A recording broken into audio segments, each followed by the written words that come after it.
Hello everybody, ladies and gentlemen.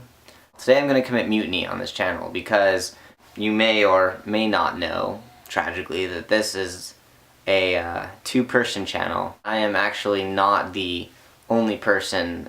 This channel was actually started with me and my lovely girlfriend, Maria Moore, who I guess decided she's too cool to make videos.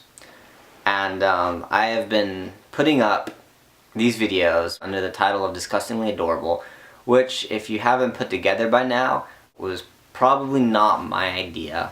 It was just presented to me, and it was the better of the alternatives, so I went with it. If it was up to me, this channel would be named something super manly, like lumberjacks with laser chainsaw axes fighting cyborg bears or something like that.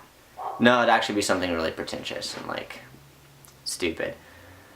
Either way though, because he's not been present, I'm going to take over this channel and name it something epic until she discovers and gets mad at me.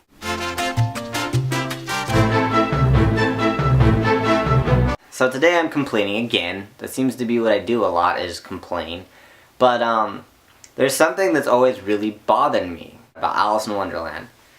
And that is essentially this idea that Alice in Wonderland is this dark, twisted tale that needs to be presented in this macabre fashion and so forth. But I read the book, Alice's Adventure in Wonderland, and Through the Looking Glass sometime in high school, and I was under that impression too. I sat down and I was like, oh, I'm going to read the original book and we're going to see how fucked up this thing is. And I read it and it wasn't dark and it wasn't fucked up and there was nothing at all macabre about it. It was just silly. It's a silly book, and like what I took away from it was sort of just making fun of rationality, because every character in there was very, very logical.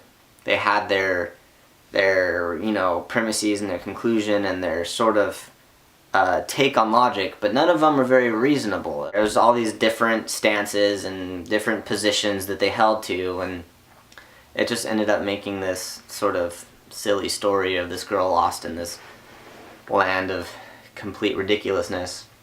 It's a good book. It's a really good book. I highly suggest you read it. And I highly suggest you approach it sort of letting go of all the social stigma of Alice in Wonderland.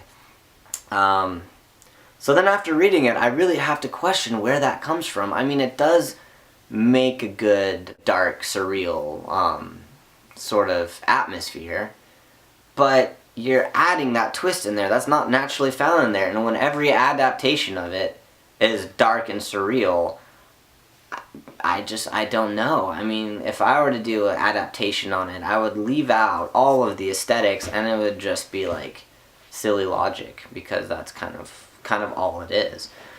So I don't know. Those of you that have read the books, let me know what you think about that.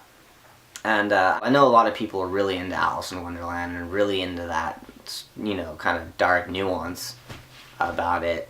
So this isn't to like judge all those people or say you don't know what you're talking about. It's just I don't know where that comes from. So let me know. If you haven't read it, then go ahead and pick it up, and I will talk to you guys next week or whenever I make another video. Anyways, you guys are awesome. Keep being awesome, and I will see you later. Ay, Dios mío. Why are you so weird? There we go.